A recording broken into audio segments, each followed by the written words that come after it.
Allah itu memberi, Allah itu maha tahu semua keperluan kita, bahkan yang kita tidak tahu. Coba bayangkan kan?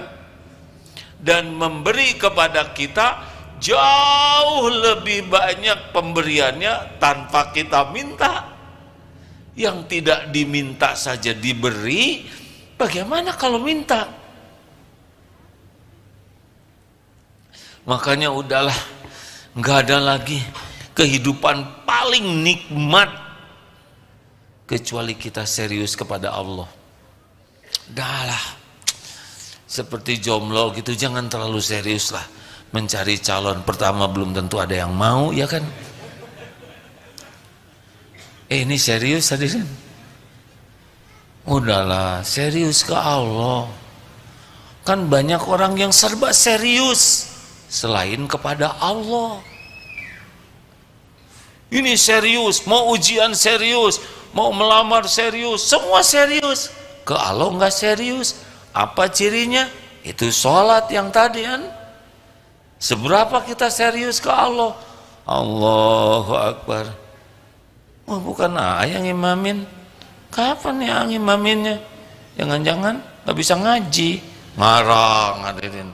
Satu sama.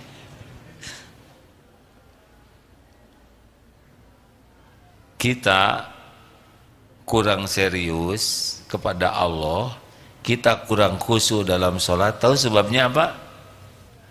Karena belum merasa Allah itu sangat penting bagi kita. Kita akan serius kepada sesuatu yang kita anggap penting, iya kan? Kalau kita yakin Allah penentu segala-galanya, diri saya ini sepenuhnya dalam genggaman Allah, dan kalau Allah mau kun fayakun, semua rezeki milik Allah, gak ada satupun pemberi rezeki selain Allah. Kalau Allah ngasih pasti ketemu, kalau Allah nggak ngasih pasti nggak ketemu. Coba itu, kita jualan, Allahu Akbar, Allahu Akbar, udah nggak kelihatan pedagang tuh. Yang ingat Allah pembagi rezeki, itu mau beli, ya sholat dulu, nanti dia nggak jadi beli, gak apa-apa. Kalau udah rezeki saya dia pasti nunggu. Jadi gimana dong? Itu ada yang mau beli, ajak sholat. Ternyata dia kapok beli ke kamu, nggak mau jadi beli, gak apa-apa. Dia nggak beli, tahu kenapa? Bukan karena kita sholat, karena bukan rezeki kita. Kita nggak sholat juga nemuin dia, tetap nggak beli.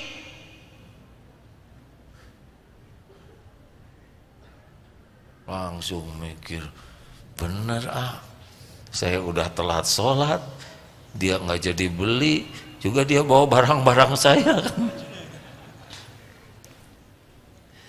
Kalau sudah yakin Allah yang menentukan segala-galanya, orang mau ngomong apa nggak tegang. Awas loh, kamu nanti saya hajar.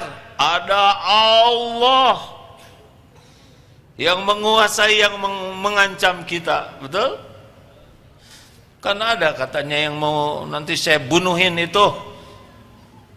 Tidak ada yang terbunuh, dia sekarang ya. Saya nggak ngomong siapa-siapa ya. Mudah bagi Allah, betul tidak? Tapi kita lebih sibuk mikirin orang yang mengancam daripada sibuk menafakuri Allah yang melindungi kita. Ini ada anjing nih. Misal anjing ini Doberman masih muda, karena ada Doberman tua, rabun, encok, itu nggak bahaya ya. Dan sudah ompong, ini yang asli. Takut jangan, jujur. Takut kepada anjing atau takut gimana? Takut digigit? Salah. Yang benar bagaimana? Takut Allah mengizinkan anjing itu menggigit. Ini serius hadirin. Coba, itu anjing Pesen tidak dia jadi anjing? Tidak. Apa pekerjaan anjing sehari-hari? Menggonggong lagi. Bukan. Nakut-nakutin. Coba ditelaah dengan baik hadirin. Pekerjaan anjing setiap waktu itu sama dengan makhluk lain-lainnya selain jin dan manusia adalah yusabbihu lahu ma fis samawati wa ma fil ard, bertasbih dengan caranya sendiri yang Allah ciptakan, tapi dia bertasbih.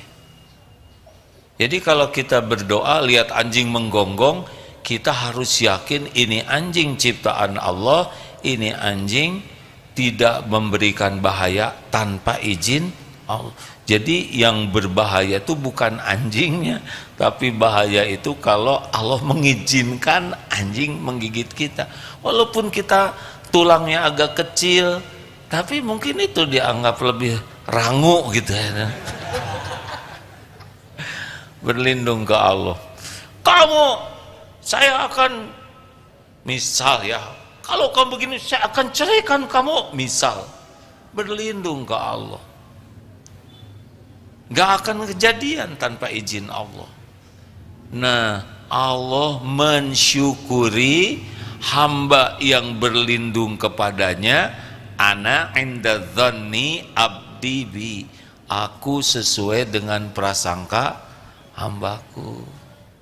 Makanya orang yang mementingkan, yang meyakini Allah menentukan segala-galanya, janji orang tidak akan membuat tentram, ancaman orang tidak akan membuat galau, karena yakin segalanya hanya bisa terjadi biiznillah.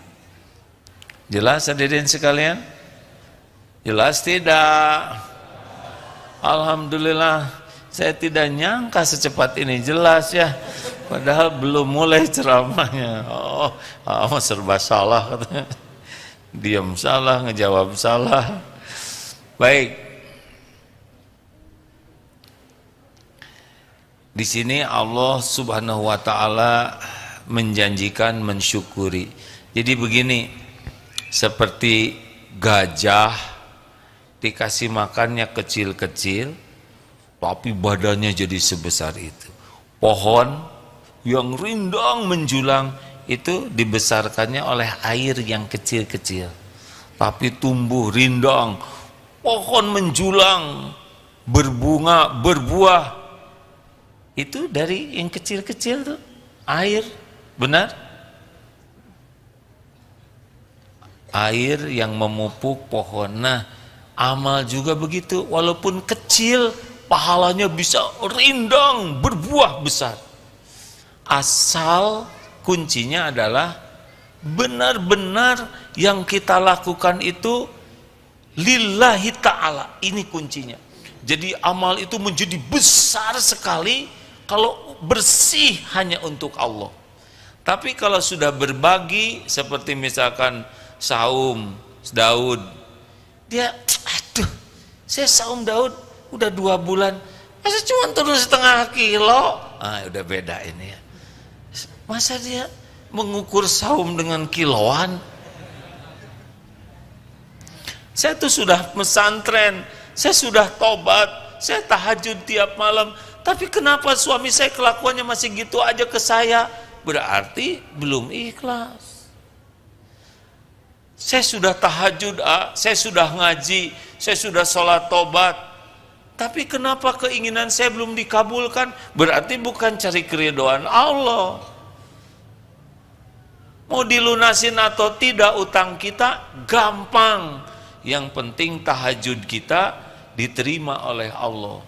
Saya sudah doa minta dilunasin utang, perkara dilunasin Allah udah tahu kapan yang terbaik. Yang penting doa kita diterima oleh Allah jadi amal soleh. Itu yang paling penting, doa tuh bukan diijabahnya.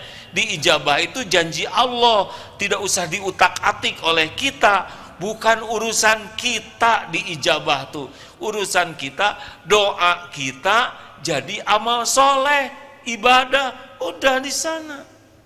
Halo, jelas gak hadirin? Kita kan ngukur doa itu bukan masalah diterimanya doa kita jadi ibadah. Ad-du'a'u huwal ibadah. Doa itu ibadah. Asal diterima oleh Allah, udah untung tuh doa. Perkara pengabulan dari Allah, bentuknya, waktunya, itu Allah udah paling tahulah. Tapi kenapa teman saya itu padahal doanya kurang lancar, tapi sudah dibayarin? Kok saya udah sebulan tahajud belum dibayarin juga, padahal gedean dia hutang saya. Kenapa? Karena boleh jadi Allah tahu kalau utangnya dilunasin, tahajudnya lunas ya.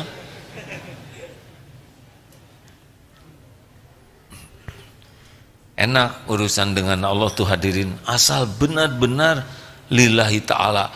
Nah inilah sebetulnya kalau kita ingin mendapatkan yang terbaik dari Allah, udah nggak usah diragukan lah ya. Mau jumlahnya berlipat ganda, udah janji Allah tuh udah pasti, tidak mungkin meleset. Seperti wa may yattaqillaha yaj'al lahu makhrajan. Barang siapa yang bertakwa kepada Allah, baginya jalan keluar, udah pasti tuh. Jadi kalau jalan keluar belum bagus, kita mungkin belum termasuk ahli takwa. La in syakartum la azidannakum wa la in kafartum inna adzabi lasyadid. Syukur ditambah nikmatnya oleh Allah, udah selesai. Walaupun kita punya keinginan, larinya ke syukur. Misalkan kita ngontrak, ingin kontrakan yang lebih besar, Allah tahu tidak? Jawab. Sebelum kita doa, Allah sudah tahu. Apa yang kita pikirkan, Allah sudah pasti tahu. Sebelum terucap oleh mulut kita doa, Allah sudah tahu yang tersirat di hati. Ingin yang bagus, syukuri yang ada. Aduh, ini rumah sudah sempit, anak misalkan 3, ruangannya terbatas, jadi tidak proporsional. Doa, ya Allah, Engkau Maha Tahu, beri saya tempat tinggal yang lebih lapang. Kenapa doa? Ibadah. Kita harus udah yakin Allah udah tahu. Syukuri rumah yang ada, dibersihkan, ditata dengan baik, banyak dipakai baca Quran, banyak sholat sunnah, kalaupun diperdengarkan murotal Quran. Allah udah tahu nih, Allah menyaksikan hambanya mensyukuri yang ada. Allah juga mendengar kita doa, dan Allah tahu di sini hati kita bahwa kita ingin, ada waktunya nanti. Gak ribet hadirin, karena enaknya urusan dengan Allah tuh, Allahnya Maha tahu segala keinginan kita, segala keperluan kita, segala yang terbaik untuk kita. Enak tidak sih? Saya senang sekali kalau menceritakan ini hadirin. Karena disinilah bahagia itu.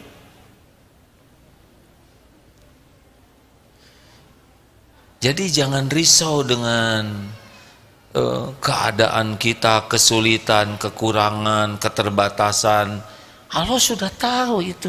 Karena terjadinya kesulitan kita juga dengan izin Allah. Kenapa dong Allah membuat saya sulit? Supaya kita dekat dengan Allah. Jadi masalahnya itu bukan masalah yang sedang dijalaninya, tapi dibawa kemana masalah ini. Jadi dekat dengan Allah atau lupa ke Allah.